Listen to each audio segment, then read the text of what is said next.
personal foul. That was absolutely ridiculous! The Boston Bruins have won the Stanley Cup. Up on down. Here comes a 1-2 pitch. Red Sox win the World Series. I don't know. It's tough. Tom's up there, man. Beantown. What is going on, you guys? Welcome to episode 11 of the Beantown Takes podcast. We haven't done one in a while, but we're back. It's Jesse Almeida, the Boston sports fanatic. I'm here with... What's going on, guys? It's Mike. We were waiting to do a podcast because we didn't really have any Patriot news, Bruins news, and all that. We wanted to wait for the offseason to finish off. And the Red Sox suck. And that brings us to the opening take, for me at least. Oh, yeah? All right. Go for it. And this is... I got a picture to explain my opening take for the Red Sox. I got a picture for you. You want to know what you want to know what this character is? A robot? Just like Chaim Bloom and the Red Sox front office staff. You blew it. You blew a chance to win a World Series. I can't believe it. We're now third in the division. We're second in the wild card.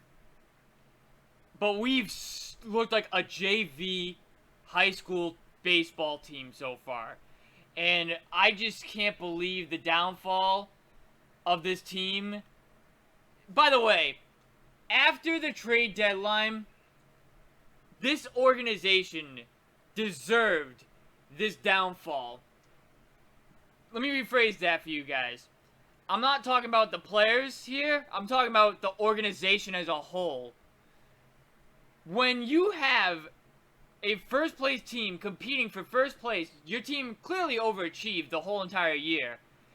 And I am a big believer in when your team doing very well, you deserve the front office to get behind your back. I've been saying that about the Celtics. I've been saying that about the Bruins with Don Sweeney. And I believe that to be the case for this Red Sox team. And if you had to give up a few mid-level tier prospects in order to do it, I was all for it. Long as you didn't give up like Blaze Jordan, Marcelo Mayer, your big-time prospects, I was all in for it. And, man, did they really choke this season away? And possibly the future, too, in my opinion. Yeah, that's a tough one to come back from. That is, I don't know how you can do that, whether no matter who you are, whether you're Kennedy, Bloom, John Henry, anyone in that organization who has any say should have saw the writing on the wall and said, we need more help pitching-wise so we can get a boost on this team. But doing nothing by not getting any more help, besides, Kyle Schwarber, you really want to call him, a real asset. Besides that, I don't think that, They did anything. Yeah, they didn't do anything. So they kind of stayed. It's demoralizing as I get that the fact that the Blue Jays, who were 13.5 out from the division and 4.5 back behind you, got an ace. They got I don't know about you, but I think Barrios is a true number one ace, and maybe not on Toronto because Toronto has some good pitching, but he's still a number one pitcher that you could have brought in. And I'm gonna go on to say, the Red Sox not getting pitching was not the biggest choke. The biggest choke by Bloom and his staff was that you're gonna laugh at me, you were in on Anthony Rizzo. You desperately needed a first baseman. You didn't need to give up much to get him. Who did you lose out to Rizzo to? Who, Mike? Congratulations, by by the way. You guys got a steal. Thank you. The greatest team in the AL East right now, although record doesn't show it. Oh, man. New York. It's just unbelievable. You guys really didn't give up anything. I don't know what your minor league looked like, but it was like mid-level. I think it was 9-13. Which is like up there for organizational, but like kind of middle of the pack, like in the league, right? You didn't have to give up your top 8. Well, I think the Yankees gave up one of their top 8 already for Joey Gallo. Yep. But for Anthony Rizzo, you didn't have to give up any, your top prospects. Yeah, which So like, they could have been in on him then. and as a team, like I don't know, to me, in the major leagues, if you are one of these big organizations like New York, Boston, the Dodgers, teams always with the big payrolls, what does it matter if you about your prospect situation? You should always be a win now team, never really looking for the future. If you have some prospects in your organization to help out and help out with contracts and trades in the future, then okay. But to not want to give up number 7 or 6 for someone that clearly was a better upgrade than what you have now. We'll go into like what number prospects the Red Sox have in their farm system and be like, okay, this is where kind of the Yankees gave up for Rizzo. But like, I mean, I really don't think that the Red Sox would have been in on Scherzer. No. I don't think they would have been in on Scherzer. You'd have to give up your entire cupboard. Yeah, which I'm okay with that. Barrios, the Blue Jays did give up a lot for Barrios, so I'm okay with that too. But I would have loved to have seen like Danny Duffy, the left-hander that was on Kansas City. I would have loved to have seen him. Just somebody decent to come into this starting pitching staff. This starting pitching staff has been questionable since the trade deadline. And then we're not even going to get started with the bullpen. I'm going to save the bullpen for when we do our Red Sox portion of it. That's my opening take. I'm so angry at these guys. He's looking up the Barrios trade. They didn't give up really anything. Really? They gave up Austin Martin and Simeon Woods Richardson. That was their top pitching prospect. That was their top. I think that was in their top 5. Alex Manoah is their top pitching prospect. Yeah, okay, but he was still in the top 5, I believe. Yeah, but you have one guy in the top 5 and then a scrub utility prospect. I mean, I would do that.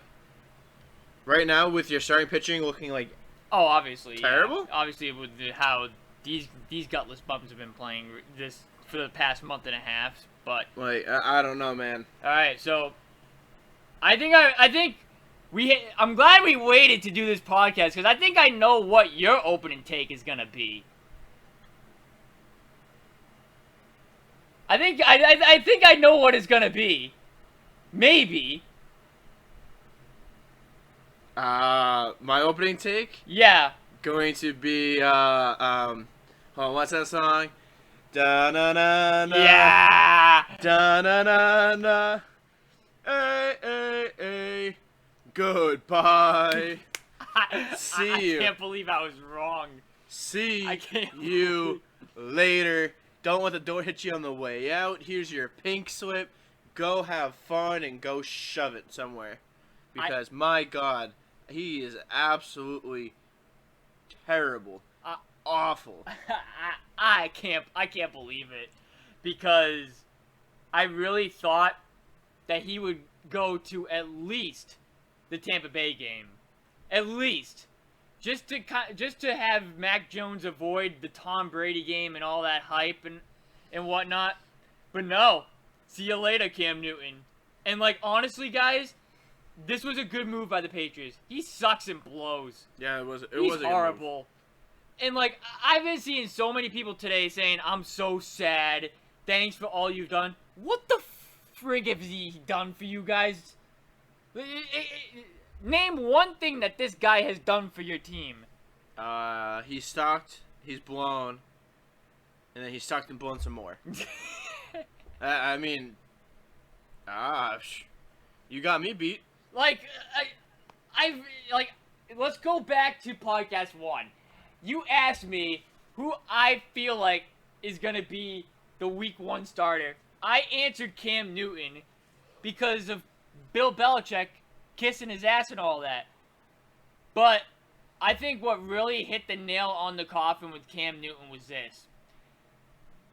The incident from last week with the COVID protocols. I think that's what really did Cam Newton in. And if that's the case, good. He deserved to be cut. I mean, you can't have that around your locker room. You know, at any point, him going out to dinner that on a Thursday night could jeopardize your entire starting roster for Sunday.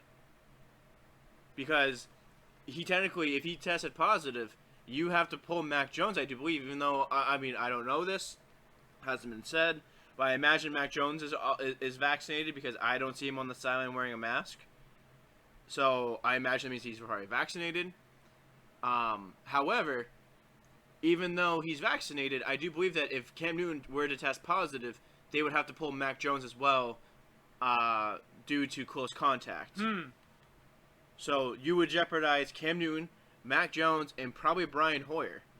Because your whole quarterback room usually, has meetings together, practice together. I don't know what Bill is going to, if they're going to do, split practices like some teams did last year. Probably, yeah. Where you had, the starting quarterback go at one time, and then your backup go at another time. So that way, if somebody tests positive, you don't go without, pull like a Broncos. Right. So I don't know. I see what the move was at that point, and I think it's very smart on Bill to do that and get ahead of it. I'm glad they're going with the kid. I mean, my dream quarterback at the beginning of the season, like I said, was like Prescott or somebody big. But I mean, Mac Jones has looked phenomenal.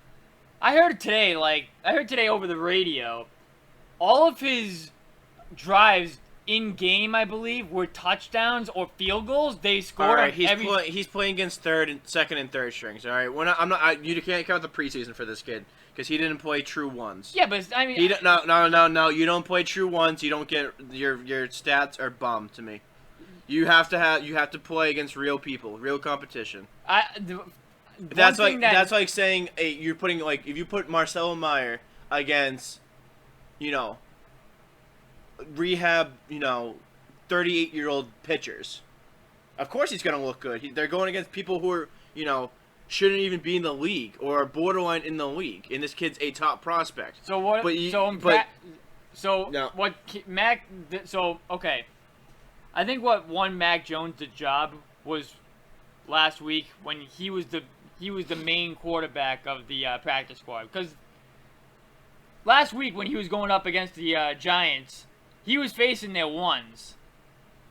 So I feel like he won the job last week, and the only person that should be blaming Cam Newton for not being on the team this year and not starting is himself. Yeah, without a doubt. Without a doubt. But we'll get into that more. Yep. Coming up. Do you want to start Patriots today? You're going to flip the order. Well, we had breaking news today with the Cam Newton thing. You're going to flip the order? All right, I guess. We had breaking news today, so that's a big topic of the day at least. Flip it. Whatever. All right, we're going to flip it. We're going to start with Patriots today. Never thought I'd be saying that I'd be starting off for the Patriots, huh? That's crazy. No. Michael, watch. Are you ready for some football? I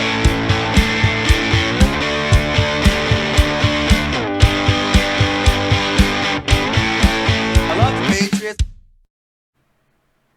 Oh man, I'm glad that we do not have to see Cam Newton start off the season. That's music to my ears. That's getting me hyped up for the Patriots season now. That really got me going today. That we do not have to see Cam Newton take a snap this season. Why? I thought he was going to be the comeback player of the year or something like that. Yeah, I don't know what's up with fans. Like, I'm going on my phone right now, like, all day long. Since the news broke out, I've been seeing people say, like, thank you, Cam, for all you've done. I'm gonna read somebody's in particular right here. Someone said, thank you, Cam, for your leadership, professionalism, authenticity, experience, and energy you brought to the Patriots organization. What did he bring to the Pats? What did he do that was so good for the Patriots? Are you asking me this question? I don't know. Yeah, I was asking you, yeah. How to suck? How to not throw a football? I mean, he did look good through preseason for a little bit. But to your mention, you mentioned this in the first part of the podcast. He was facing Washington, the Giants, And then and Philly. Philly, who, let's be real, are not good teams by any means whatsoever. Well, Washington is going to be the number one defense this year. You think so? They were last year. Oh, really? The, I didn't know the that. Washington football team had the number one pass defense and number one rush defense. I did not know that. Oh, well, not running no, because the Buccaneers had the best run defense. Sorry, I mean the Redskins had the best pass rush defense. As I'm scrolling They through are- Instagram, I just found somebody else saying, "I'm happy for Mac, but I'm still so sad to see Cam Newton go." Like, what? What? You guys realize, right? If Cam Newton was gonna be on this team this year, the Patriots would be limited on offense. They would be really only limited to the run game. Because he can't throw. He just can't throw the ball at a consistent rate. You might be limited anyways with Mac Jones. Why would you say that? I don't think coming out the gate, Bill is gonna have him throwing the ball. I think he is, because that's just his part of the. That's just No, his strong end of the game. But Bill will not. If I think he'll be Mac mixed- Jones has a 2-pick game, Mac Jones will be bench for Brian Hoyer. Immediately on spot, could be first I don't quarter. think so. I think Bill this is, will not tolerate that. I think this is the guy for the whole year.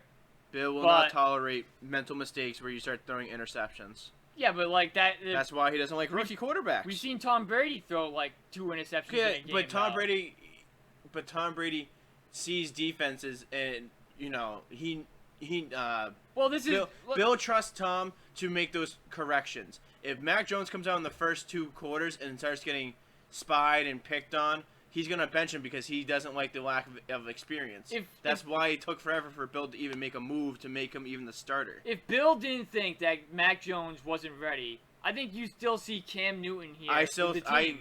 I'm holding out a belief, a very faint belief, that you might see a veteran quarterback come in before week 1 with that last name rhymes with Garoppolo. Oh my God! I didn't think you were gonna go there. I really didn't think you were gonna go there. A lot of people have said, a lot of people from what I've heard have been rumored to, they might do kind of like a swap and trade where the Niners will pick up Cam Newton. Okay, so if that's And the... Jimmy G will be traded back here. Okay, so I was not prepared for you to say Jimmy G. That I is- really wasn't prepared for you to say that. That So- is from what I've heard from an underground source. Don't know if it's true or not, but that is what I've heard from an underground source. This is also the same source that also told me that Cam Newton was going to get cut, but I laughed it off and didn't think twice of it. Okay, and then so it this happened. so this is a legit source then, pretty Yeah. much. Okay, so This guy... now I got to change up my whole Patriots See, scheme because I was ready to I talk was told- Mac Jones high the whole thing. Okay, I was. so You can do that all you want, because, like I said, I took the Cam Newton thing with a grain of salt and didn't think anything of it, and then it happened. But I don't know. This guy could still be talking out his keister and just be getting lucky. No, okay. So- Let's switch it up though. Let's now talk Garoppolo, because if I'm choosing between Mac Jones and Garoppolo, I think I'm choosing Garoppolo, right? At least to start, you would have to. No. How old is Garoppolo? He can't be that old. He's gotta And be, I if think he's he- in his 30s. If he comes to New England to turn his career around, he could become a legitimate quarterback. I mean, I wouldn't go too crazy because Jimmy Garoppolo seems to be like he's at a ceiling.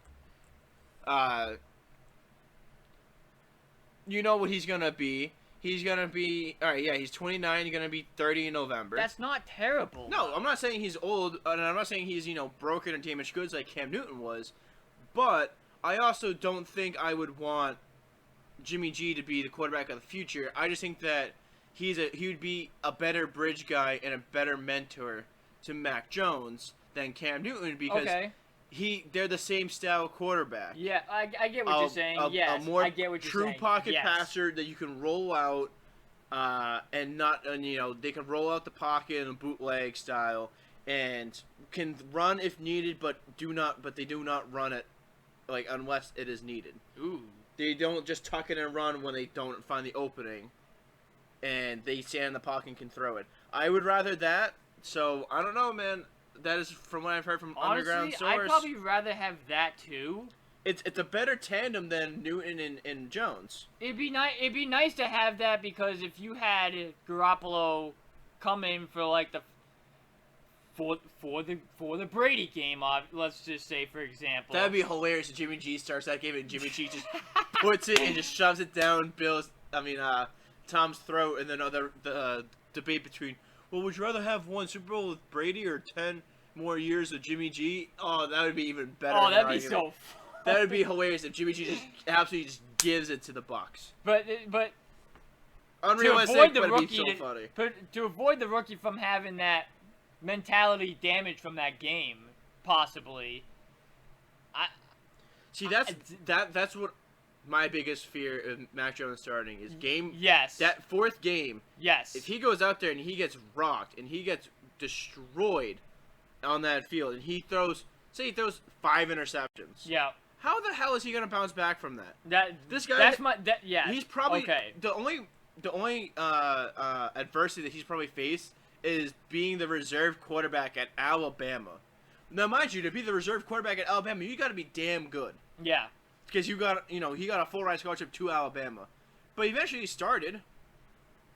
After Jalen Hurts transferred and Tua left for the NFL, he got his shot and he did pretty good on it. So, you know what I mean? He went from being a 5th round, 4th round pick to a 15th overall pick to now QB1 of an NFL team in his first year. He hasn't really faced a whole lot of adversity. So if he starts, getting beat up by some of these teams,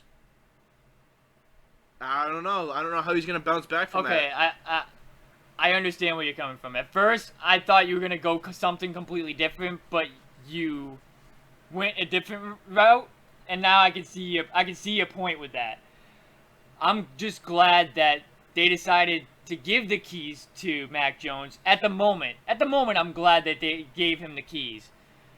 My whole thing with Mac Jones being your number one, this is my only issue with it. It's been clear as day that he has injury issues recently with his left knee. He's been wearing that knee brace or whatever he's been doing. Yeah, but Brady also hobbled like that for a while. No, I get that, but like, he's clearly like an out of shape quarterback right now. Look at Brady year 1 or year 2. Yeah, you get him time on the regiment. I should have pulled up the pictures for that. Don't say no. Well, I'm not comparing. Saying that Mac Jones will become Tom Brady. I'm just saying. I know. Tom Brady year 1 versus Tom Brady year 2. Just that difference alone shows you that once you get into that program and in that training that the Patriots have, you will become fit. Yeah, right. Exactly. He's just gotta have time. Yeah. He's just gotta have time. And honestly, from what I've seen, there was one play that I watched from Mac Jones. He went from the Patriots' own goal line and took it all the way downfield against the Eagles, got them to a 1st and goal, and it resulted in a field goal. But he made a couple of good throws that should have been caught, and I looked at that and I was like, ooh, that might be the next guy. That might be your next guy. I don't know. What I've seen from Mac Jones is he's getting bailed out a lot by his receivers. I mean, those receivers have also had some drops, to counter that. But there's been a couple of that, bad duck balls that he's thrown that the receivers have made, comebacks on or, made ridiculous jumping catches for. So, I don't know. We'll see what he looks like. But like I said, once he goes up against true number ones and they get him figured out, like week 1 against the Dolphins is going to be a good test because the Dolphins have some pretty good corners. Xavier Howard, I don't know if he's still holding out, but Xavier Howard's playing. That's one that he might have a field day because Xavier Howard's usually a double-digit pick guy a year. That could be somebody. Byron Jones is still pretty good back there. They got some decent corners down there. Eric Rowe and Brian Flores is pretty good at scheming against the Patriots. Before I go on to my next point about the Patriots, I just saw another one saying, "Oh wow, I can't believe this guy's gone." Like, guys, that was the right move. This was the right move, letting him go. It was the right thing to do. Like, now you might have to go find a backup to Mac Jones. Either backup to Mac Jones. I gave you a name. I gave you Blake Bortles for a name. I like it. I like Blake Bortles. I heard Nick Foles today over the radio. They're not gonna. Is he a free agent or? I think I know he's available. Okay, well, he's available via trade. Not gonna happen because his contract is way too much. There was the dude from Washington, the Allen kid, that everybody's been high on too. He had the comeback last year, didn't he? What comeback? Like at the end, I think it was like week 16, I believe. But I could be blanking on the name. But there was a guy who was the quarterback for Washington last year who was decent at the end of the year. And I forget what his name was I heard it on the radio, but it slipped my mind. But I heard he was an option. Oh, dude, Ben DiNucci. Give me my Italian meatballs. Give me my Italian meatball. Oh my lord. Dude, that's all that kid is a fucking meatball. Damn. I heard Dalton if he gets cut. Andy Dalton? Yeah, I heard Dalton if he gets cut. Not gonna get cut. I've been hearing Dalton's a starter right now. I've been hearing a couple names. Here's another one I just found. Feel really bad for Cam. I hope he gets a chance somewhere else. What is up with you guys? Do you know what the deal is with Cam Newton? You don't. I can't figure it out. He's a former MVP, I guess, and people just ride that wave thinking that he could be that same guy, even though he never could be. Before he even signed with the Patriots, guess how many winning seasons he had in the NFL? If I had to guess, he's been in the NFL since 2011. He didn't play in 2019. So if I had to that's guess, 2011 to 2018. It was either this. If I had to guess, I'd say 2. 3. Oh, I was close. 3. I gave him less. 3. And one of them was the year they went undefeated and went to Super Bowl and got their butts kicked. I don't know. I don't know why everybody likes him. I don't know. But I'm happy he's gone. You're not a Patriots fan, but covering the Patriots, you're probably happy he's gone. It's about damn time. And before we end the Patriots segment, I really feel like there should be another player heading out the door because this guy is really starting to get on my nerves, and that's Stephon Gilmore. Oh, we already told you, trade his ass. Not needed.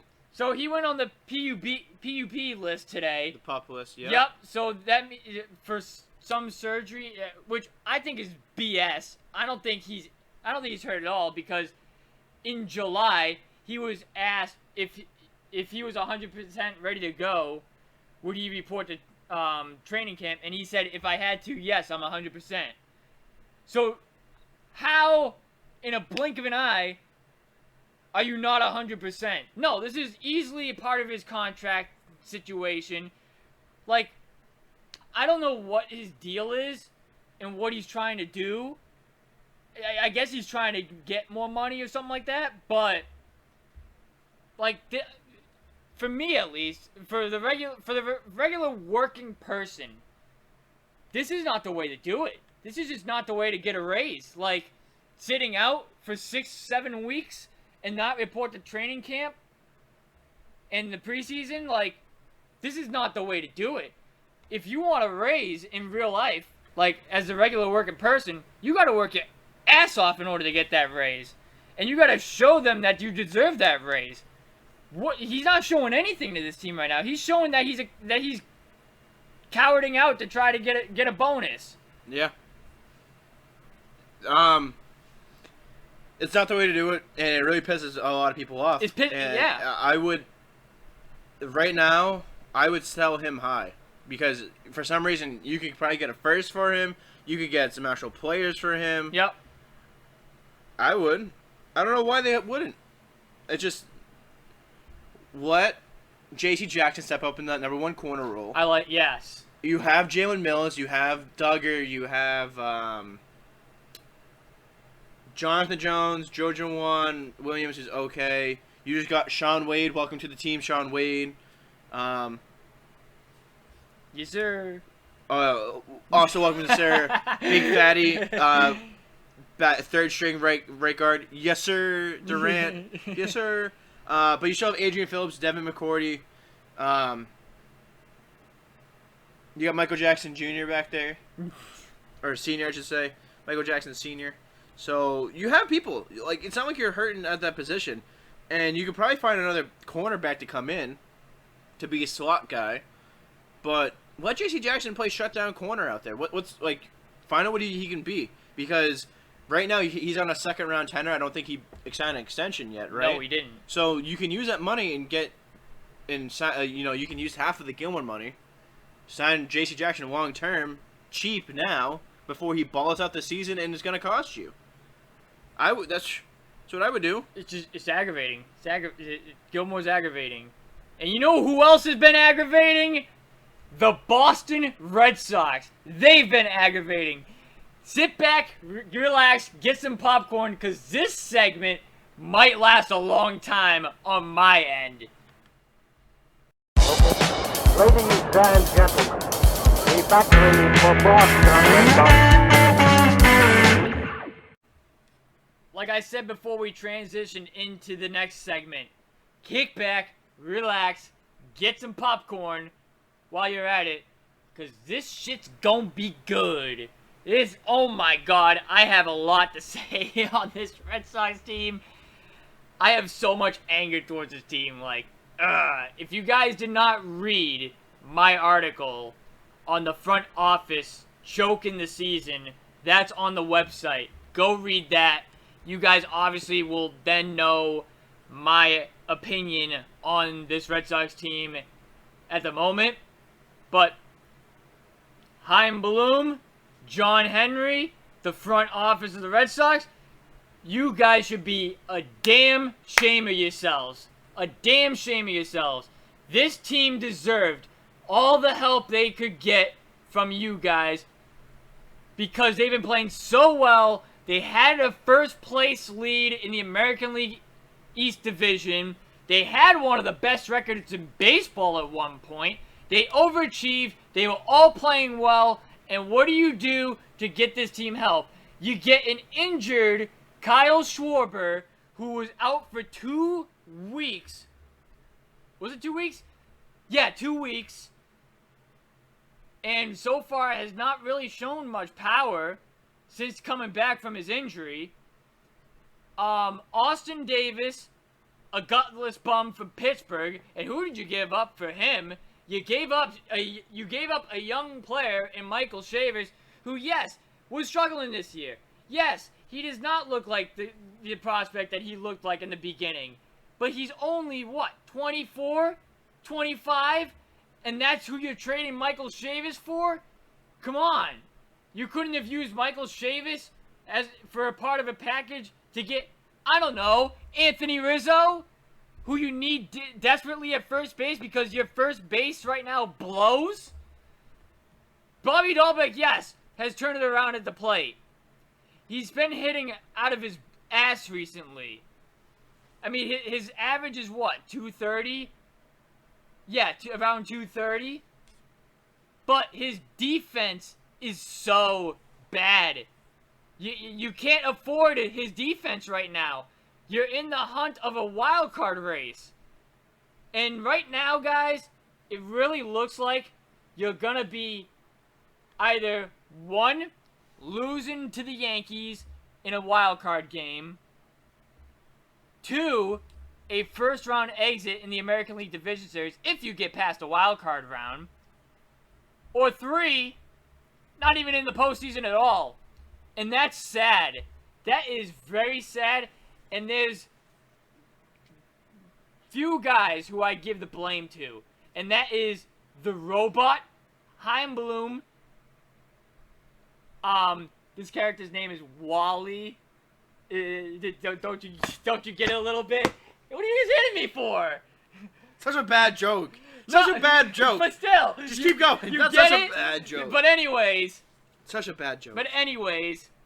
The Where's- robot, Heim Bloom, John Henry.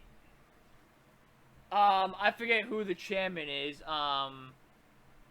Sam Kennedy. Sam Kennedy, yes. Who I also can't stand. I blame all those guys because they honestly sold on this season. You had the chance to be world championship contenders now and in the future, while at the same time you have the 9th best farm system in baseball. I just don't get why you don't make a game-changing move right now. I just don't get why you don't do that. Beats the hell out of me. Because, so I looked at the schedule, right? So you have the rest of the Tampa Bay. You got another 3 games against Tampa. Then you come home, you play Cleveland, which Cleveland is pretty scrappy. And, you know, she probably could have swept you, honestly, in that last series you played with them. You know what I mean? Like, you had that one win in extra innings that they had bases loaded for, and pretty sure the game before that they're making a comeback too on that Friday game when they won. The Red Sox won 4-3, so Cleveland could come in here and, you know, blow the doors off you. Then you play Tampa again. Then you play Chicago, Seattle, who's still playing for a playoff spot. And then you play Baltimore and the Mets. Then you play the Yankees. And you play the Baltimore and the Nationals. So for the most part, you play some pretty stiff competition that's still someone in it. Unbelievable. And fighting for seeding. Like, you play Tampa, you know, twice. Well, the rest of the series and one more time. You play New York. You play Chicago. All these teams are playing for playoff spots. It's not like you're playing some scrubs. This team right. So they cannot go to autopilot. You and I have been to a couple of games this month. Obviously, the Chris Sale's first start coming back, that was a phenomenal performance. That's how. Obviously, you're not gonna look like that every night, but let me put it this way. But it was also against Baltimore. I understand Baltimore. that. I get that. You probably could have done. You probably could have had a better game. You played the Vanderbilt college team. You don't know where I'm going with this. You should have that same type of energy every night. When we went to go see that game against the Rangers, my God, did they suck and blow. Probably one of the best games I've ever seen in my life. No. For me, that was awesome. The funniest game I've ever seen in my life. Because you were saying, come on, you're not having fun at this game. I'm sitting there looking at everybody. I'm like, are you? You're like, yeah, I am. I'm like, oh wait, that's right, you're a Yankee fan. So of course you're gonna find some entertainment in this. It was awesome. You were like, let's take for Sweet Caroline. Then this bozo here at third base goes do with the ball grounded to him, juggles it with one ball, and makes an error. You and I both are laughing. We hop out of our seats. We're like, we're out. It's pathetic. It's pathetic that it seems like they run out of gas, and you could probably, you know how there was that game in New York in 2018 where, you know, Brock Holt hit the cycle? Yes. I think you might see something like that, but the Yankees this time taking it to you. Maybe. For you taking it to them last time you played them in the playoffs. Maybe. Because if you play in the wild card game in New York, I think New York's gonna have a field day on you. Because it seems like your hitting's become non-existent or inconsistent, I should say, at least, because there's some nights where they show up. Outside of Sale, and I can really say Evaldi, right? This team looks like they don't even want to be there right now. Well, it depends on which Evaldi you're talking about. Every other outing for Evaldi seems like he wants to show up nowadays. How did you do the last couple of games? Am I blanking or? Lost to New York. Didn't even get a win in this game. Did he? He pitched. Yeah, no, he pitched Monday the 23rd. He pitched. That was a game where they choked at the end. I believe.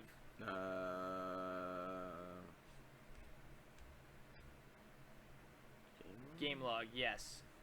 Alrighty. There we go. That's where we see it. 5.1. Yeah, that's. So let's see. The last 5 games, he's had an ERA of 3, which isn't bad. I don't know, 3.72, I should say. That's pretty good for. What's he at? Number 3 pitcher? I'll take that. Well, right now he's your number 2. Well, yeah. I mean, Erod has sucked. Do you want to look at Erod's last 5 game split? Hold on. I'm good. No. I'm good. No. You did this to yourself because you said Erod's your number 2. You did this to yourself. You played yourself. Let's see. Erod's a 3-3 after giving up, 5 runs to Texas. I don't know how, but he has. Well, okay, so let's go. July was a 6. August was almost a 5, and then a 3 in. His last 5 starts. Yeah, his last 5 in August. So, yeah. I was just saying he's your number 2 because of based off of like the rotation core is happening. He has Sale, then Erod, then Evaldi. Yeah, that's how he has it. That's how I was going to that. If it was me, I'd go Sale, Evaldi, then Rodriguez. That's how I would go with it. If I was Cora, I'd go Sale, Evaldi, Garrett Richards. Get the hell out of here! Get out of here! Hold on. Where's Garrett Richards? What's Garrett Richards' splits? Speaking about that, we do have some Red Sox news that came in today. Oh, we did? Yeah. Martin Perez and Matt Barnes to the COVID list. I don't even want to get started on Matty B. B stands for blows. All right, Garrett Richards in August has the best ERA out of all of them. Oh my God, that's gross. And how many innings pitched though? 19.1. Oh, that's actually kind of legit. He's only up 7 earned runs. Jesus Christ. And this is before he got flipped to the bullpen. In August, he's had a 6 ERA. That's July. July, he had the 6. Oh, July he did? Yeah, July. Oh, okay. In August, he had a 3. He turned it around. Cause look at May. May was a 2, 2.9. Talk about inconsistency, huh? That's on a whole new level of inconsistency. So I mean, I'm just saying, if you really want to do that, if you really want to go off of ERA, let's talk about Matt Barnes because I feel like Matt Barnes this year has had an overrated season. Would you agree with that, or he peaked at the worst time? Because he peaked in the first half. Well, sorry, for Matt Barnes, he peaked in the best part because he got a fat payday before the All-Star break. Because that's what I guess we do in Boston now is, we look at the first half of the season and we give you a big payday before you actually, show up in the playoffs and see what you can do in the playoffs. And they're expecting him to be the legitimate closer to the future. I really hope that's not what they're trying to do. Because if that's our bullpen's going to be screwed for the next few years. If this guy's going to be the legitimate closer of the future. All right, so out of all the pitchers that qualify, the best ERA on the team, in order is Evaldi, and then Pivetta, and then Garrett Richards. Wow. And then Martin Perez, and then Erod. Is Houck's not eligible? Nope, he's only pitched 40 innings. Oh my God. He's only pitched 44 innings. And that's another thing I'm pissed at. Do we have any idea why they kept sending him down? Why didn't they keep him up the whole entire year? He's been good. Because he's on a renewable contract, so you can send him up and down. And his options reset every year. Versus if you send somebody down Richards is on a 1-year deal, but if you send somebody who's inked to a long-term deal like Evaldi. Well, I'm not saying you're sending down Evaldi. I'm saying somebody who has a contract like Evaldi. You're explaining the concept, yes. You only get 3 out of his 4-year contract, so you know what I mean. So you'd rather send somebody down with a renewable contract every year that gets reset for his options. So that's why they sent him down, because they can call him up and send him back down whenever they needed him to. I still think it was dumb though that they sent him down anyways, because like he's been pitching good. He's been good all year. He's been okay. He's been pretty good. He's okay. Yeah. Don't go crazy just because he had a good start to the season. Can we look up the stats on Matt Barnes? Do you really want to look at the stats of Matt Barnes? Yeah, I do, because I want to get on. I want to get on Matty Blows. Pause. Ah! Pause. I didn't say me. Pause. Yeah. Matt Barnes. Okay. ERA of a 3.8. People would look at that and say that's an okay ERA.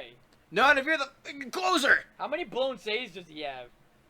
There's been like 5 games off the top of my head that I can think of that he's blown. I don't think they show blown. Actually, if I go down here. Imagine not having blown saves as a stat on ESPN. Blown saves is not a stat on ESPN, but that's disgusting. He's had. Let's put it this way. He's had a lot of them. Well, let's see. Matt Barnes has had 5 losses. Out of 54 games pitched, he has 5 losses. I can tell you that stat. Oh. Hold on. I want to do some research. Hold on. Give me 3 seconds. But you can keep going on. So this is what I've been saying. On our hometown boy. So this is what I've been saying. I think he should be done from the closing role for this season at least, and possibly the future. And I'd give the keys to the closing role to Garrett Whitlock. All right. So blown saves for this year. Where the hell did you go? 6. That's 6 it? blown saves. Oh wow. He had more in 2019 when he had 8. And he had 4 last year, which is a lot. So how many saves does he have? He has 24 saves. 24 saves to 6 blown saves. So he's 24 for 30, which is 4 for 5. So he's an 80% effective closer. That's okay. But there's been many times, right? Well, hold on. Where he's came in with in the 9th inning with like a tie game, whatever, right? And he's blown it. He's given up the lead. So do you want to look at Chapman or Britton? Which one do you want me to look at for the Yankees? Okay, who would you say is their legitimate closer? Chapman. Okay, so let's look at Chapman then. I was looking at his stats, see what his blown save percentage is, because he's had a lot of blown saves. So let's see, he's 4 for 24. So he's better. Even though but he's on, so you could technically argue that Chapman's on the same level as Matt Barnes this year. Yeah. Wow. He's had 4 blown saves, which isn't too bad, but he's blown a lot of saves against, actual competition, though, and gotten saves against weaker competition. Yeah. I want to look at Britton real quick, because he's really been bad this year for the Yankees, because he has 3 blown saves to 1 save.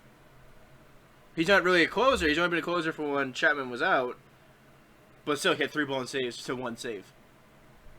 So it could be worse. It could be worse. I just don't like when he comes in the pitch, right? You're not... How do I put it? You're not comfortable in your seat when he pitches. You get what I'm trying to say there? What I really hated was... What game was it? It was a recent game. Oh, Minnesota there. Where... It was that Tuesday game. Yeah, it's 11-9 game. And... he loads up the bases with no outs. Yep. Robles, and then he gets pulled, and Robles comes in. And he's sitting there, acting like a cheerleader, acting like, smiling and smirking and all this stuff. Yes. And he should be in the clubhouse, in the showers, out of there. I don't even want to see him on the camera if he's in that scenario. Because there's no way you should be smiling when you just loaded the bases up in the 9th inning. Didn't he blow the Rangers game, that 8-4 game too? Didn't he pitch that game? He gave up, 3 runs in the 9th? if you click on this score, it should show like the box score. Where's the box score? Oh, view full box score right over there. Because then, if you click on it, this. yes. Barnes gave up 2 earned runs. Yep. He Yeah. did the 9th and the 10th. Yep. Or sorry, just the 9th. Just the 9th. He didn't even make it out of the 9th inning. Yep. There's been a lot of instances where he would either come in with the lead. Well, more so a tie. I'll be fair, a tie game, and he's blown it. He's blown. When you're a closer, right? You guys got to realize when you are a closing pitcher, you should be dominant. You should be 1, 2, 3. See you later. Do your job. The job's done. Maybe give up a hit or walk, but you should be dominant coming out of the bullpen. You are the best of the best in the bullpen, and you should be closing the door. I don't think he does that on a daily basis. I don't think you can do that. I don't think you could do that if his life depended on it. No. And I think a lot of that had to do with the loss of Spider Tack. Could have been. I mean, could have been. I won't be that guy who's like, oh, he's a cheater. I just think that Spider Tack just improved his game a lot because it gave him a lot better control. And he doesn't have that anymore, so he doesn't have a whole lot of control. And you can see it because he hangs stuff over the middle. Like he hanged that one to Springer that still was probably in orbit on his way to Vancouver. Yeah. So. Yeah, there was one. I think that was a tie game too, I believe. Yeah. You can name a bunch of games that he came in when it was a tie game and he just didn't shut the door down to give his team a chance to win. That's been a big instance with that guy this year. And hey, robot, you could have gotten Craig Kimbrell. You could. There was a legitimate closer out on the market. You've had him here before. They didn't trade much to get him. Nope. Why couldn't you get some bullpen help? You had to get Austin Davis and Hansel Gretel? Really?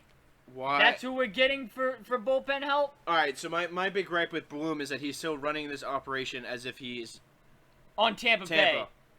This isn't Tampa. No, and I really thought that they could have brought somebody in, not to, babysit him, but help him with these kind of moves. Where, somebody a little more veteran, and just be like, hey man, your team's doing pretty good. This is what I think you should do. I think you should, go all in and get some help. Or get these pieces.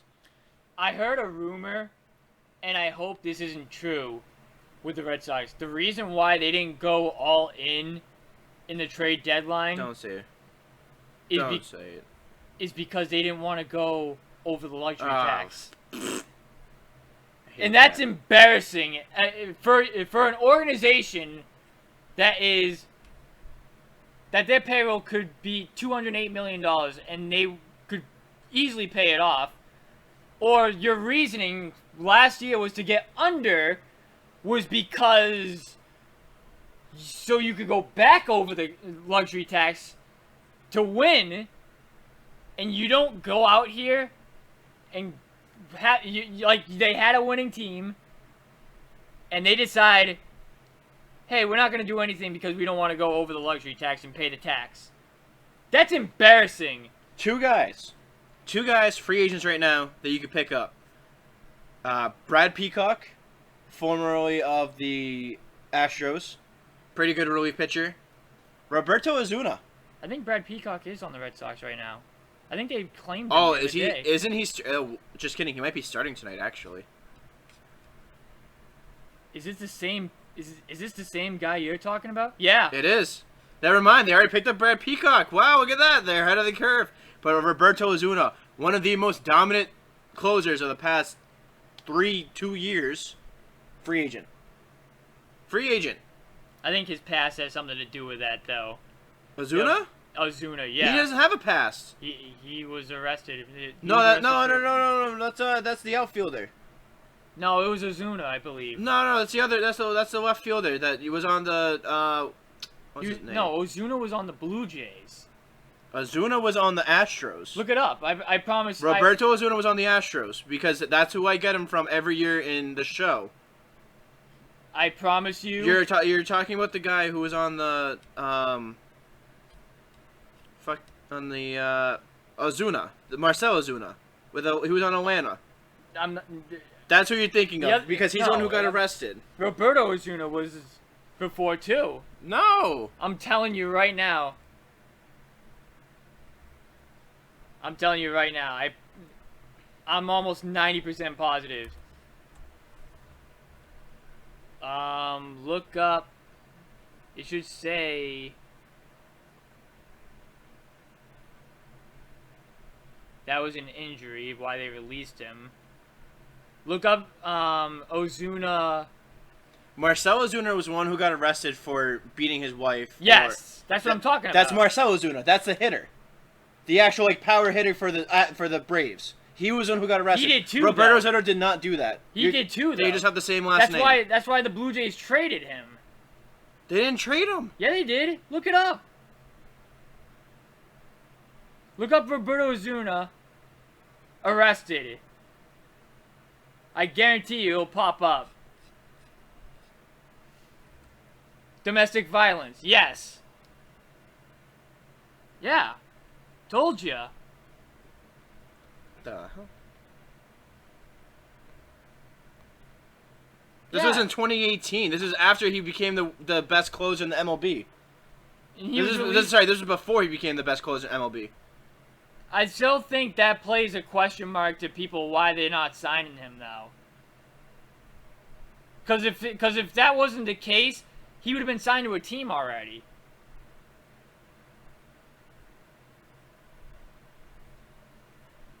That's wild. You didn't know that, huh? From 2018. No, because he was better than his deal. He was good. Yeah, I'm not saying he wasn't good. But I would take the flyer on him. What's wrong? What's wrong with taking a flyer on him? I would too. The fact that you have Matty Blows right now. Pause. I would take a flyer on him. Why not? Why not just take the flyer on him and see what happens? No, they're not going to because they're not going to go over the luxury tax. I would sign this guy to $1 million contract for the rest of the year so he can show that he's still effective, and then he can get another contract, another payday somewhere else. I would too, but they're not going to.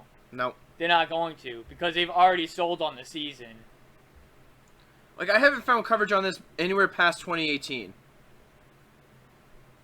Yeah, that's when it happened. Was 2018, I believe. He already served a suspension on it, so it's not like he can be reprimanded for it.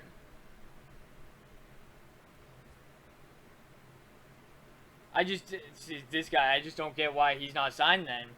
If that's the case, then I just don't understand why he's not on the baseball team right now. That's all I'm going to say on that topic. But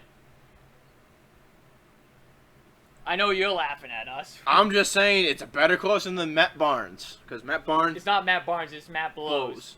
It's Matt Blows. Blows. We're calling him Matt Blows until he turns his shit around. Sucks and blows. He's horrible. And, we're going to take it to the Bruins next because they made some offseason moves as well.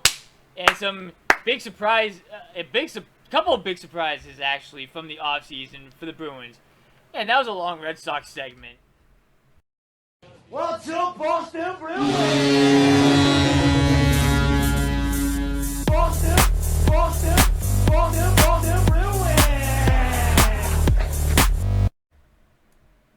I don't think I was going to expect the Bruins to do this, the unthinkable, this offseason. I really didn't think this was going to be happening with the Bruins, but it looks like the Bruins got themselves a new goalie.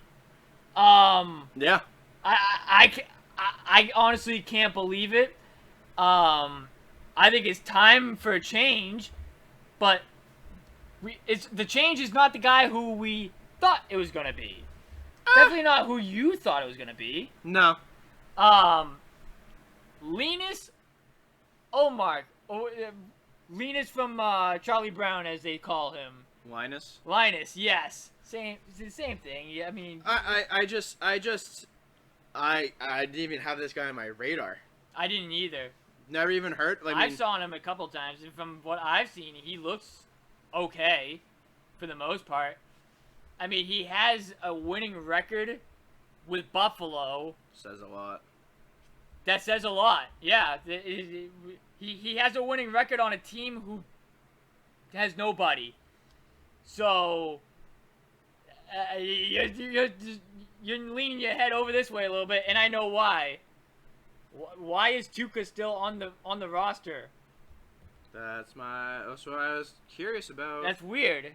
I don't know why ESPN has him on there. Maybe. I don't know, but so I mean, his career is a .278 goal against average. That's not bad. Not bad for being on Buffalo. Buffalo, yeah. That's pretty good.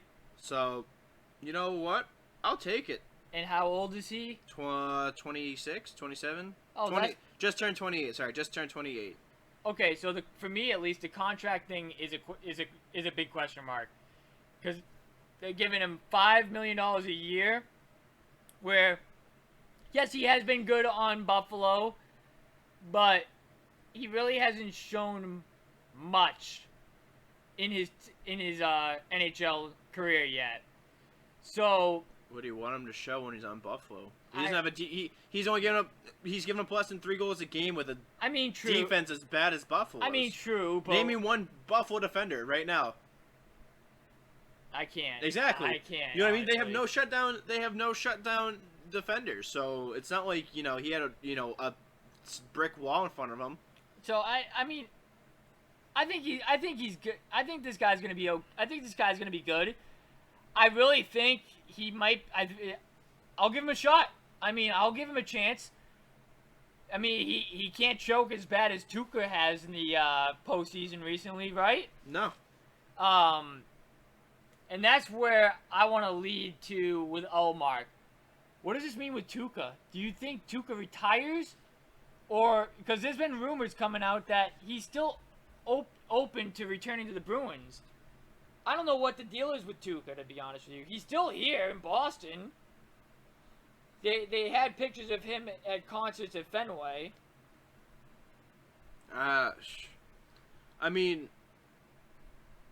Maybe you can see him back, but I don't know what kind of role he would have on the team, because from what it seems like it's going to be the Omar Swayman show. That's which. If you were saying ride the kid as a goalie last year, pause, but what you wanted to see was them go with Swayman, and then have, unfortunately, who's now gone, Darth Vladar as the backup. Yeah, but I think this is a good secondary to your plan, though. I think this is better than the plan that I had, because you can still see what Swayman is, and Swayman isn't due a contract until Omar's contract is almost up. So you have to pay Swayman a little bit. If you have to overpay the goalies to have like a really big backup, or you can trade Omar at that point. It's definitely a tradable contract if Swayman proves himself. Yeah, exactly. That's what I'm saying. So you have the flexibility to move in that direction if you want to, but it's a pretty good situation right now for the Bruins, in my opinion. Am I reading that correctly? He's 6'4" at 215 pounds? Oh, yeah, he's a meaty. He's a meat my bag. Goodness. He's a meat bag. Dang. Compared to Tuukka Rask at 6'3", 170. He's going to cover a lot of space in that net. Oh, yeah. He's a big fatty in goal. Okay. Yeah. And then we're going to continue Finally. on with the moves that they made. My favorite move was not an addition, but it was keeping somebody on this team, and that's Taylor Hall. I'm glad that they've extended him. I'm glad that he's here. I'm glad that he's here for the long term. What was it, 5 years? 4 years. 4 4 years. years at 6. 4 years at 6. Obviously, he's not going to opt out. I don't even think he has any opt-outs. I don't know. So he's here for the 4 years, on a fairly cheap contract. He clearly took a discount to stay with you guys, and he's determined to bring you guys a championship. All around, good job by the Bruins with Taylor Hall. Yes. Honestly, it's been a good offseason all around. I like it, and what I'm gonna tell you right now that's literally gonna bring me to the next. I hate to go jump so quickly, but that's gonna bring me to my next guy that I really like that they signed, and that was Foligno. If you guys don't know who Foligno is, he's mostly known for playing for the Blue Jackets. He was with Toronto last year, but I don't think he played that much. But okay, so now you're getting a little washy-washy now. What do you mean? So, last year I said, what about, or one of the past podcasts, I said, what if you brought in somebody like an Alex Martinez from Vegas? And you said, no, he's too old, he's 34. Foligno's 33! 33! But he's a goal. But how do I put it with Foligno? He's a guy. He fills a hole right now because Krejci is now gone. He fills a hole. The guy who you're talking about is another what? Defensive scorer? We don't need another defensive scorer. Nah, you need something. You just need anything in that. You need a heartbeat on that blue line. I still wish we got Pietrangelo last year. He's not even a goal scorer. What makes you think he was a goal scorer? Alex Martinez is 6'1". He's only scored 9 goals last year. What's his stats from last year? Yeah, I want to see his defensive stats.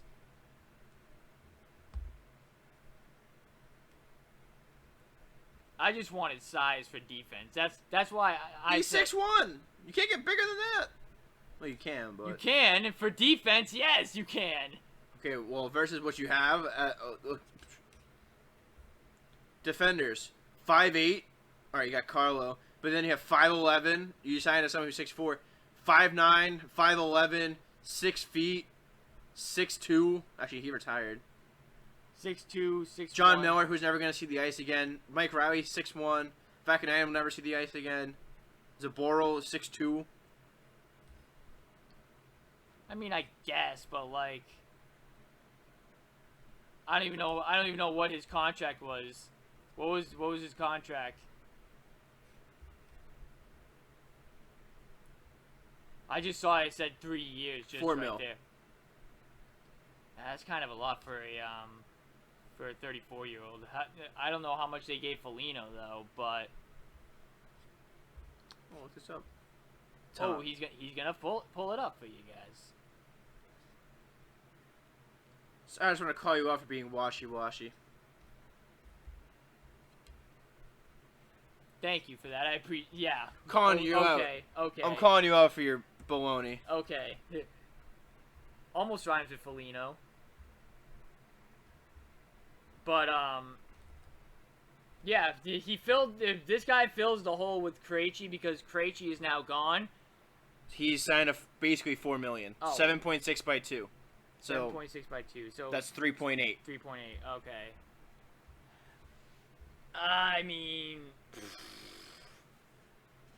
I must have been confusing Alex Martinez with somebody else. And then. I don't think he's going to get as much playing time as Alex Martinez would. So that's why I'm saying it would be better investment. I mean, Foligno was still a good. I'm not saying he's a bad move, a bad acquisition, but for someone who's going to be your second line winger, or I guess he'd be a second line center. I guess he could. He's going to be second line center because Krejci's going to be gone. But I really want to see. This is what I hope to happen eventually because I feel like something in me saying the Bruins aren't done. Something in me is telling me they're gonna get Jack Eichel from Buffalo. Something's telling me that in my head. I don't know what's telling me that in my head. Who in God's name do you think they're gonna give up to get Jack Eichel? Jake DeBrusk. They want at least one superstar. They're not gonna get that from anybody. They want at least one superstar. They're gonna hold that kid there forever. They're gonna hold him hostage. Like, people were saying that you got to get Jack Eichel. People were saying you got to give up at least a package of DeBrusque or Marchand. Okay, so you can give up DeBrusque because you have so many left wingers. Did I say DeBrusque? I thought I said Pastrnak. You said DeBrusque. Sorry, I said Pastrnak. You have to give us something like Pastrnak or Marchand to get him. Okay, yeah, no, then get the hell out of here. That's what I'm saying. They're not gonna get that from any team.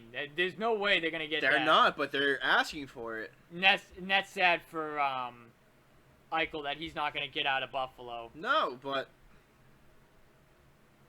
you don't really have a don't have a choice. Because it really looked like this offseason at least, he spent time with Grizzly at Fenway, and he spent some time in the Bruins practice facility, right?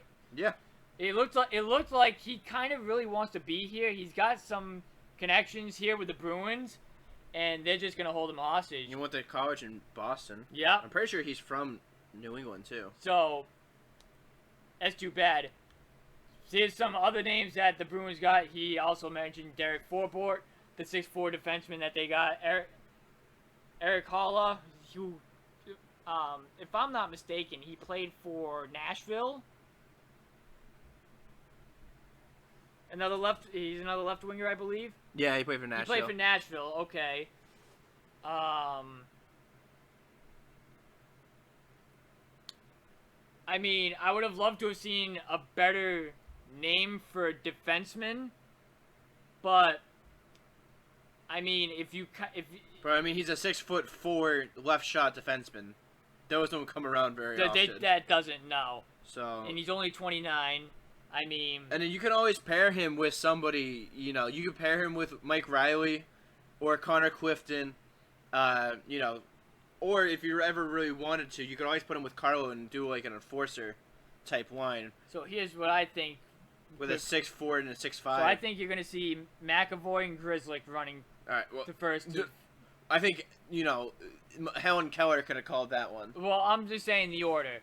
It goes McAvoy and Grizzly, then Carlo and Riley. You think? I think it's gonna be Mike Riley. I think Mike Riley's gonna be sick. I think he stepped out on the scene this playoffs and has shown that he is the number 2.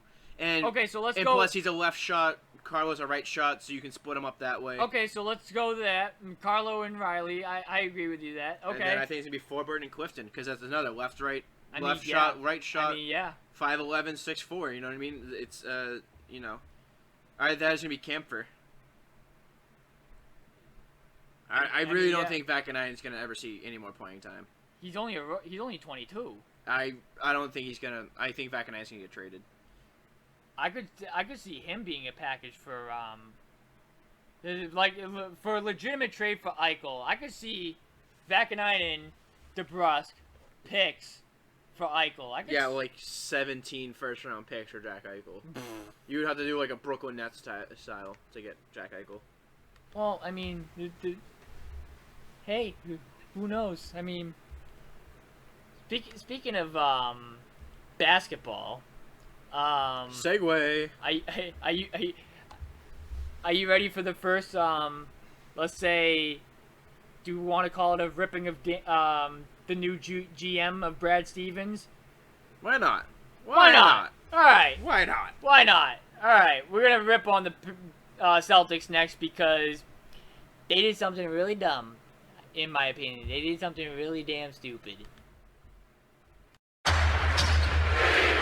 Well, I've been a fan of Boston Celtics for, my whole life pretty much. My first Celtics game was back when I was like 7. The Boston Celtics became legendary.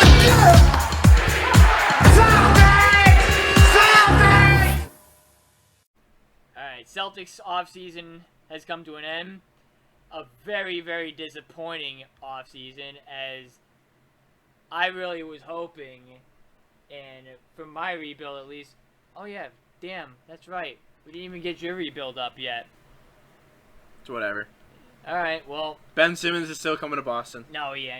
Ben Simmons just Ben Simmons confirmed. Ben Simmons just did confirm that he does want out of Philly. So like, Ben Simmons he's confirmed on the to market Boston. clearly. So we'll see Confirmed what to happens with Boston. Ben Confirmed. Simmons. Confirmed. He's not Confirmed. coming to Boston, guys. I'm putting the mortgage let's on be it. real. Putting the mortgage But on it. You know who is staying in Boston? You know who's staying in Boston? Hey. Marcus Smart. Hey. And there's one word that I have to describe this move. Why? Why? Oh, it's not even an angry why. It's just. Why? I mean, so they're talking about, with the new TV contracts coming in that, the cap's room's going to go up to somewhere like around 170 million, which, if you have them signed for, 17 million a year and, in 2 or 3 years, the cap room's going to go up to 170, that's only, 10% of your cap room. So what, a superstar's going to be making $60 million a year then if that's the case? Yep. Oh my god, that's gross. That's disgusting. Well, it depends because the max contract would have to jump by then as well. Because I'm pretty sure the max contract, a super max, is still only like 41, 42 million. Jimmy Butler signed for $50 million. It's gonna be like $50 million in like 2 years, something like that. It's disgusting. It's actually disgusting with what the salary cap is about to be in the NBA. Nah, well, the salary cap in the NBA is non-existent anyways. It's not real. It's really not real, because you can do whatever you want with money. Money's fake in the NBA. Money is fake. When he turns 36, I believe, he's gonna be making about $50 million, something like that. You're smoking crack, bud. That's his current contract. Wait. He just signed something. 2022 to 2023, he'll be making $37 million. Hold on. I know I sent it to one. Oh, there we go. Yes. When he's 36, he's going to be making $52 million for that season. That's gross. That is disgusting. That's only estimated. Hold It's on. only estimated.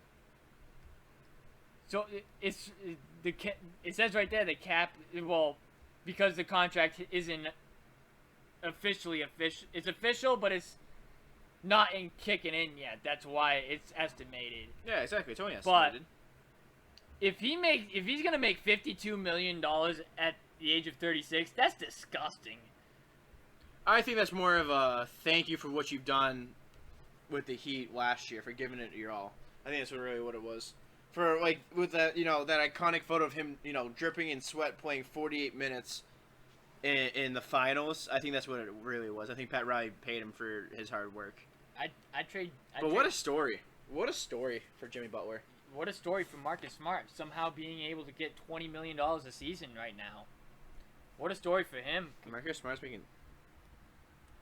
It's next year is like $19 million. Yeah, you just said 27, 28. No, I said 20. I thought you said 27. I was like, what? If I said 27, I meant 20 a year. The fuck you smoking? Next year he's gonna make 17. 17. Okay, not as bad, but still, how he thinks he's LeBron James or whatever, but that's whatever. Well, we can talk about the other guy who's staying in Boston. Robert Williams. Robbie Williams. What do you think about his contract? Honestly, pretty good for a 22-year-old center who's still developing. And he had a good year last year. He did. So he's only making 10. So for a starting center, that's kind of cheap. When you think of people like, I'm not saying he's Embiid-like, but yeah, Embiid, Jokic, even Nurkic Jurkic was making a shit ton of money too. Everybody's making a ton of money this year, it seems like. So, them bringing back another old face coming back to Boston as well. Oh yeah, Enes Kanter. Enes Kanter, welcome back. In my back. opinion, they never should have got rid of. But hey, vet minimum. You fleeced the Trailblazers. I guess if you want to call it that. I don't know even what you got for it. You got a trade exception that I don't think they never even used for Cantor. They never even used it. Well, speaking about trade exceptions, transition to Josh Richardson. Oh yeah, because the rest of the Gordon Hayward trade exception went to this guy. And then, guess what? Evan Fournier went to the Knicks. And what did you get from the Knicks? Another trade exception for $17 million. Hey, you still got Josh Richardson re-signed. He's a $1 million contract extension. I kind of like Richardson. I'm not gonna lie. He's not a bad bench option. But I swear though, after getting him, Chris Dunn, and Dennis Schroeder, I really thought Smart was out the door. I thought that was the sign where like. That's what it looked like. It's what it looked like because. Let's face it. I mean, Schroeder, yeah, he's kind of he's a good six-man off the bench scorer, but like, kind of the same player as Marcus Smart. Richardson, he averages like 13 points a game as the starting shooting guard for Dallas, but he's not a scorer. He's kind of like a defensive-minded guy. So, and then Chris Dunn, he's another defensive-minded guy who's got potential. So I really thought they were leaving the door open to be like, see you later to Marcus Smart and package him up for something that they need. Like, I don't know, a big man, maybe, or maybe get a chance at Bradley Beal next season. But looks like you're not going to be getting Bradley Beal now unless. No, there's ways to make it work.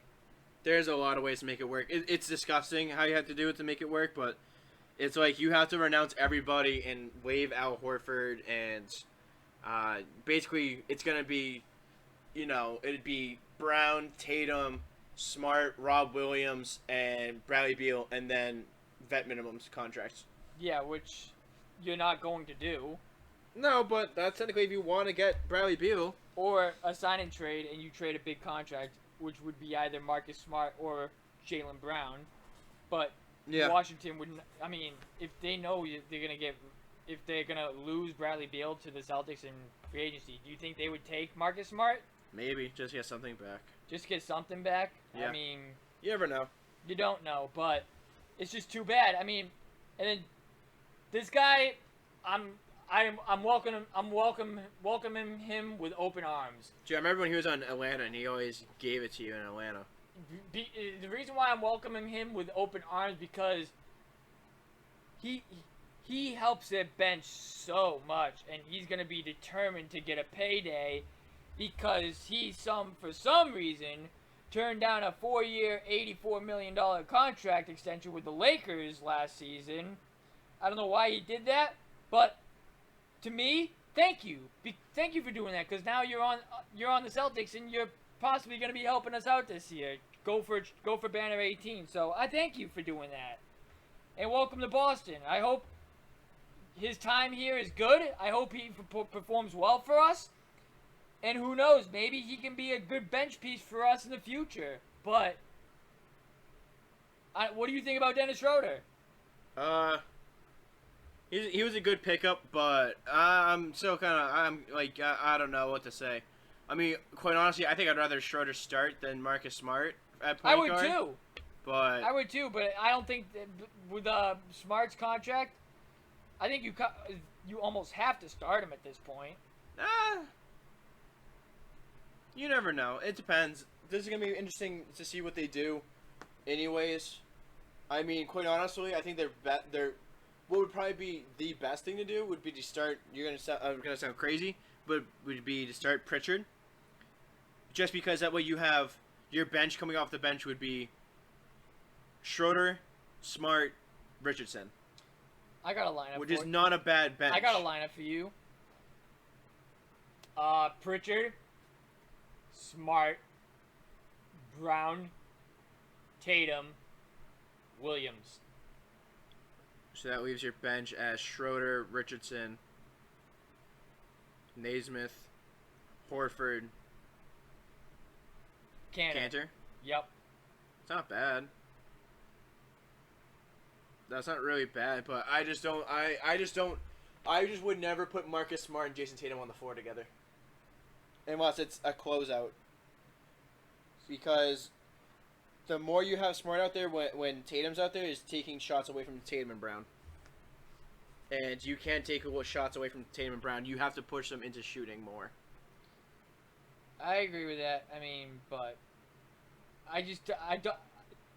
I feel like Brad Stevens is the new Bill Belichick. That front office is so in love with Marcus Smart. Just like how Bill Belichick for... Hey, don't say that because he released him. I know, but I'm so just Marcus saying... So Marcus Smart could get released if you're saying that. Let's hope he gets released, maybe. Right? Yeah. But they love that guy. And it's just like, I get it because it's his passion for the Celtics and for how long he's been here. But other than that, for like his play on the field, I just don't get it. I don't get it. I mean, there are times where he shows up as Ray Allen, for some reason Ray Allen, but like then there's times where he show up and he's Taco Fall. Whoa! Don't disrespect my boy Taco Fall like that. I don't know. He's way too inconsistent, and you can a defensive, someone who can take over the game defensively. You can find that a dime a dozen. Easily, you could get somebody like that pretty easy. You have a couple of guys on that team already who can do that. But I mean, if you really want, like Pat Beverly got traded this offseason for pennies. If you really need somebody who's a defensive takeover, you can find that almost anywhere. Yeah. Draymond Green. Well, I'm saying he's available, but I'm saying Draymond Green's that type of guy. Pat Beverly's that type of guy. You know what I mean? Like, they are out there. You just have to find them. Someone who's a hustle type of player. Honestly, Jimmy Butler is that kind of way. You just got to find somebody who can hustle. Jay Crowder, to an extent. You know what I mean? People who have the chip on their shoulder put the body on the line. And you can find that anywhere. It's going to be interesting. It's gonna be an interesting Celtics season. It's gonna be a Celtics season. I don't know if interesting is the word I'd use. I say interesting because I feel like this team kind of has an all-around bench, but like I was hoping for a revamp.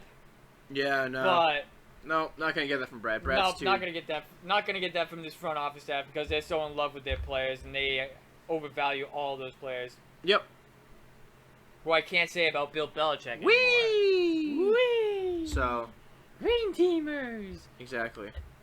So, we take it to the final takes and debates as we wrap up this podcast. Pause. Alright, so we wanted to wait for this podcast because simply there wasn't much news all around for Boston sports, and we wanted to obviously include every team. We don't single any team out and talk about one more than the other. But final takes. My final take, my final question for you. This is my final take. I think Mac Jones is going to make the Patriots a lot better than if Cam Newton was the starter. But you also mentioned that Jimmy Garoppolo could be an option for them this year. And if they get Garoppolo, I definitely think that's playoff bound. If they have Jimmy G, but I definitely think they're in that hunt for that playoff spot. What do you think? You're still saying they're going to be under 500. Okay, bet, say less. Say less. You're not going to sniff the playoffs. To sniff the playoffs, you have to beat Buffalo. Miami's going to be a very hard team to beat. You have to beat out the Ravens and the Browns. You have to beat out the Colts and the Titans. And you have to beat out the Chargers and the Chiefs. That's 8 teams that I would put ahead of you right now. I think you're better. I think you're better than the Indianapolis Colts. They have an actual defense. They have actual special team. They actually have actual weapons on offense. They got Carson Wentz. What can go wrong with Carson Wentz will go wrong with Carson Wentz. Carson Wentz actually has an offensive line this year. Well. So I mean, I don't think Miami's gonna be. And I also heard that Indianapolis might trade for Nick Foles, which would be hilarious full circle if that's actually what happens. That would be kind of a funny full circle. That's ridiculous. So, it's not out of the possibility realm of being true. So, I think Mac Jones fits the Patriots offense a lot better than Cam Newton would have. And if you don't think that Mac Jones is ready yet, if you get Jimmy G in, man, that's so huge. That's so huge having Jimmy G there instead of Cam Newton too. I still just look at their schedule and I just really don't think that they're gonna win more than 8 games. I'm just having a hard time fathoming up eight wins. Like I said, Miami's gonna be tough. Win at home, at least a win. That's gonna be tough. You're probably gonna beat New York because they're playing Zach Wilson, rookie quarterback. Yep. But I got 2. New Orleans is gonna be tough as well. And I really don't think because New Orleans is playing for the city right now that's underwater. You know, that's gonna be a tough one. It's gonna be all New Orleans. I think it's gonna come down to is Michael Thomas playing or not. I'm going to go off right now by Michael Thomas not playing because right now he's still currently out. So I have 3 wins right now. Tampa's a loss. That's a loss. We can both. You can beat Houston. Yep, 4. Dallas is going to be. It depends on which Dallas team shows up because sometimes Dallas shows up and they look like Super Bowl contenders. Other times Dallas shows up and they look worse than the Houston. As Texans. my boy Dylan said once before, Cowboys is 5. New York, you'll probably win. Yep, 6 for me. Carolina, you're going to lose. Carolina? Sorry, not Carolina. I'm at the Chargers. I'm looking at the Chargers, but I read Carolina because they're next. Okay. You're going to lose to the Chargers. Yes. 100% you're going to lose to the Chargers. That's fine. Carolina? That's a win for me. Maybe. It depends on what Carolina looks like. Might be a win. You're not going to beat Cleveland. They're going to get your doors blown off. I'll give you Cleveland. Atlanta? That's a win. I think Kyle Pitts is going to have a field day in your defense. I don't think so. He's too good. Tennessee, you're going to lose. You're going to lose to Tennessee. Buffalo, you're going to lose. Yep. Indianapolis, you're going to lose. At Indianapolis, you're going to lose. Buffalo, you're going to lose. Jacksonville, maybe. Probably. I got to win for Jacksonville. Probably. I mean, it depends on what that team's looking like down the stretch. And at Miami, you never win at Miami Week 17. When you're at Miami, you never win. Do I have to show you the examples of the Miami Miracle? No, I'm not saying that, but that's a loss. That's the final week. I'm giving them a win. Because in Miami, it is a lot more humid. It's a lot more humid. It's a lot more hot. You're not gonna beat Miami in Miami. And you can't practice that. I don't believe in the Colts either. So I have 11 wins. Let's see. So I have the Colts as a win as a loss. So that I'm down to 10. Both Miami's is a loss, so I'm down to 8. And New Orleans I have as a loss, so I'm still at 7. And that's if Dallas doesn't show up. I'm still around 7 or 8 wins. That's better than your 4 wins take. I mean, it could be 4 wins. With Mac Jones now, it could be 4 wins. I'm just saying. Dallas has some pretty good defensive backs. Carolina's got some pretty good defensive backs. Atlanta's got some decent defensive backs. Jacksonville just has some pretty good defensive backs now too. They have Griffin, just came from the Seahawks. They got some pretty good defensive backs. I don't think you'll be able to throw it on them. Even run the ball. Even the Jets had a pretty decent pass defense last year. Okay, they're beating the Jets both times. They also almost lost to them last year. Who's quarterback? Okay, who was their quarterback? Joe Flacco. You think Joe Flacco's better than Zach Wilson? Do you think Joe Flacco's better than Zach Wilson? I'm not saying no. No, he's not. I'm not saying that, but Cam Newton sucks. Cam Newton, what was it? Joe Flacco last year? I'd take Joe Flacco over Newton. If I had to be completely honest with you, I'd probably take Flacco over Newton. So we'll get their depth chart. I want to see who the Jets have as their for corners. So they still have May. They still have Hall. They have a Marcus Joyner. He's not even starting. It's going to be a interesting game. You have any questions for me? Off the top of my head, I want this down on video. When do the Red Sox get bounced in the playoffs? If they make the playoffs, If they make it, wild card. wild card. You think they lose? Yep. Okay. Yep. So I if need they to make know. it to the playoffs, if they keep it up, I think Sale will go 5 innings, give up 2 earned runs, and then the bullpen chokes it. Okay. That's what I think. That's pretty reasonable. That's not too far off from what I'm thinking. So yeah, I could see that. That's that's my take for the Red Sox, because that bullpen is terrible. And Chris Sale, he's looked good, so I expect him to have a good start in the wild card game if they make it to the wild card game. Yeah. But I don't have faith in that bullpen. I think the Yankees would win that game like 7-5. Probably. So 2 quick things I just want to say quickly. One is obviously we want to acknowledge the passing of Jimmy Hayes, Yep. local guy, Yep. Boston player, BC Yep. player. Very sad. And I also want to say congratulations on a great career to Jackie McMullen from Boston, who's now retiring. Did a lot for the game of basketball. Pretty good cover. She covered pretty good on NBA. She did a long career, and gave a long life to covering Boston sports and the NBA as a whole. That's awesome. Yeah. So There's one more person we gotta thank for their time in Boston, David Krejci. How can we forget about David Krejci? He won us a Stanley Cup. He helped us win a Stanley Cup. that's better. Yeah, that's better. I had to fix it a little I bit. say Tim but- Thomas won us a Stanley Cup. Yeah. If I'm being So, honest. Krejci, Yes, thank you, David Krejci. Yeah, for a good career here in Boston. With a door that's still left open, though. Yeah, it's still open. It's still open for return. Probably January or February, honestly, whenever you're ready. The door is still open for you. And if Yeah. you come back too, they definitely look maybe what do they call it? Eastern Conference Final? No, I don't know. What is it? I think they're going back to East. Okay, yeah. So Because I think that it depends on what Canada is doing for their COVID restrictions for travel.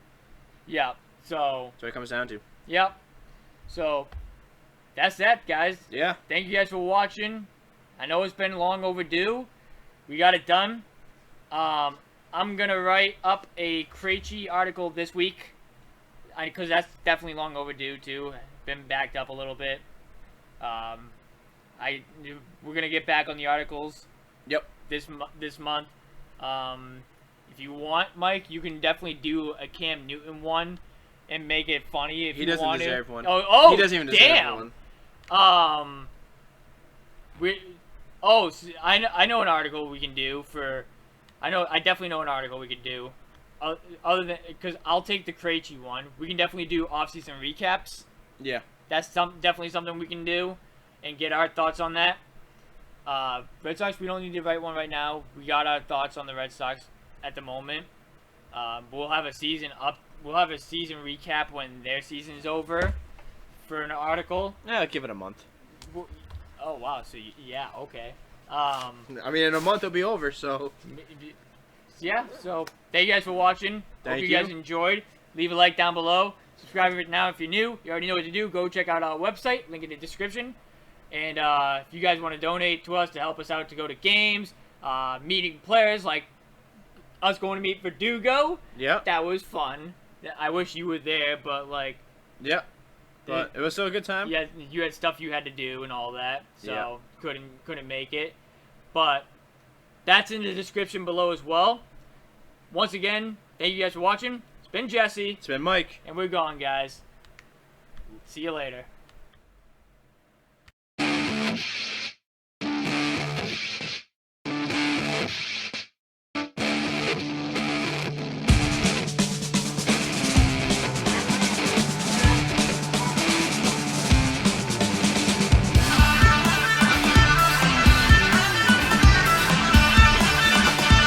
Beantown. Beantown. Beantown.